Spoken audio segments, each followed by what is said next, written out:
Hello students, good morning. आज की class में आप सभी का स्वागत है। आज के इस क्लास से हम आरंभ करेंगे भौतिक विज्ञान का प्रथम चैप्टर प्रकाश का परावर्तन तथा अपवर्तन। और इस चैप्टर के अंतर्गत आज हम अध्ययन करेंगे light and properties of light, यानी प्रकाश तथा प्रकाश के गुण। तो आइए अध्ययन करते हैं प्रकाश और प्रकाश के गुण का। प्रकाश यानी लाइट किसे कहते हैं, आइए देखें। प्रकाश एक प्रकार की ऊर्जा है जो विद्युत तरंगों के रूप में चलती है और इससे हमारी आंखों में संवेदना उत्पन्न होती है, जिसके फलस्वरूप हमें वस्तुएं दिखाई देती हैं। या हम इसको इस प्रकार से कह सकते हैं कि प्रकाश वह भौतिक साधन अथवा कारक है जिसके द्वारा हम वस्तुओं को देख सकते हैं। या फिर हम कह सकते हैं प्रकाश एक प्रकार की ऊर्जा है जो हमारे दृष्टि ज्ञान को जागृत करता है, जिसके फलस्वरूप हमें वस्तुएं दिखाई देती हैं। कोई भी अगर वस्तु है यह दिखाई तब देगी जब प्रकाश उपस्थित रहेगा। लेकिन एक चीज याद रखेंगे, प्रकाश हमें दिखाई नहीं देता है, लेकिन वस्तुओं को देखने में सहायता प्रदान करता है। तो इस प्रकार हम याद रखेंगे प्रकाश एक प्रकार की ऊर्जा है जो विद्युत तरंगों के रूप में चलता है और जिसके कारण हमारी आंखों में संवेदना उत्पन्न होती है और उसी के कारण हमें वस्तुएं दिखाई देती हैं। या कहेंगे प्रकाश वह भौतिक साधन अथवा कारक है जिसके द्वारा हम वस्तुओं को देख सकते हैं। या फिर हम ये कहें प्रकाश एक प्रकार की ऊर्जा है जो हमारे दृष्टि ज्ञान को जागृत करता है, जिसके फलस्वरूप हमें वस्तुएं दिखाई देती हैं। आइए अब देखें प्रकाश के गुण यानी प्रॉपर्टीज ऑफ लाइट।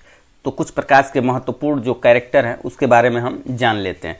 पहला देखेंगे प्रकाश एक प्रकार की ऊर्जा है, हमेशा याद रखेंगे प्रकाश एक प्रकार की ऊर्जा है। दूसरा देखें प्रकाश विद्युत चुंबकीय तरंगों के रूप में चलता है, ठीक है। तीसरा देखेंगे प्रकाश के कारण वस्तुएं हमें दिखाई देती हैं लेकिन प्रकाश स्वयं दिखाई नहीं देता है। ये बहुत ही इंपॉर्टेंट, इस बात को हमेशा याद रखेंगे कि प्रकाश के कारण वस्तुएं हमें दिखाई देती हैं लेकिन प्रकाश स्वयं दिखाई नहीं देता है। चौथा देखेंगे कि निर्वात में प्रकाश की चाल 3 × 10⁸ मीटर प्रति सेकेंड होती है। याद रखेंगे कि निर्वात में प्रकाश की चाल बहुत ही ज्यादा इंपॉर्टेंट है, इसको वेरी इंपॉर्टेंट, इसको हमेशा याद रखेंगे कि निर्वात में प्रकाश की चाल 3 × 10⁸ मीटर प्रति सेकेंड है। अब आ रहा होगा कि निर्वात क्या है, तो निर्वात देखेंगे निर्वात दो शब्दों से मिलकर बना है। एक होता है निह और प्लस क्या है वात। अब निह मतलब होता है नहीं और वात मतलब होती है हवा। यानी जिस स्थान पर हवा न हो तो उस स्थान या क्षेत्र को निर्वात कहते हैं। और निर्वात में प्रकाश की चाल 3 × 10⁸ मीटर प्रति सेकेंड होती है। इसको हम इंपॉर्टेंट है, इसको हम याद रखेंगे, वेरी वेरी इंपॉर्टेंट है। अब देखेंगे प्रकाश हमेशा सीधी रेखा में चलता है। जब भी प्रकाश की बात आएगी चलने की तो हमेशा स्ट्रेट लाइन ऋजु रेखा में चलता है। नेक्स्ट देखेंगे जब प्रकाश किसी चमकदार तल से टकराता है तो इसका परावर्तन हो जाता है, रिफ्लेक्शन हो जाता है। इसको रिफ्लेक्शन को हम डिटेल में पढ़ेंगे। परावर्तन क्या है, जब प्रकाश किसी चमकदार या पालिशदार तल से टकराता है, ऐसे प्रकाश यहाँ पे आएगा तो टकरा कर पुनः उसी माध्यम में वापस चला जाता है, तो इसी को हम कहते हैं परावर्तन। तो जब प्रकाश किसी चमकदार तल से टकराता है तो इसका परावर्तन हो जाता है।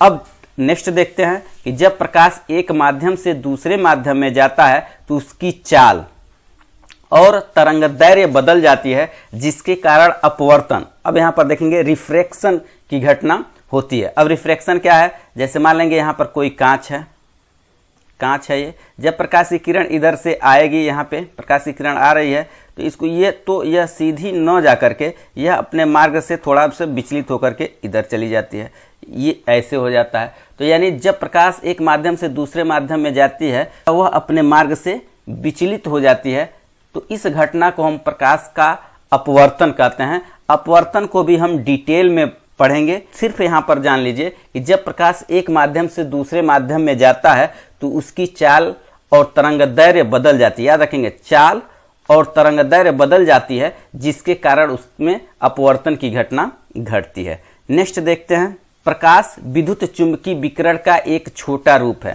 मानव की आंख विद्युत चुंबकीय विकिरण के सिर्फ दृश्य प्रकाश के भाग को ही देख पाती है। हमारी जो आंख होती है वो केवल दृश्य प्रकाश का जो पार्ट है उसी भाग से संवेदित हो पाती है।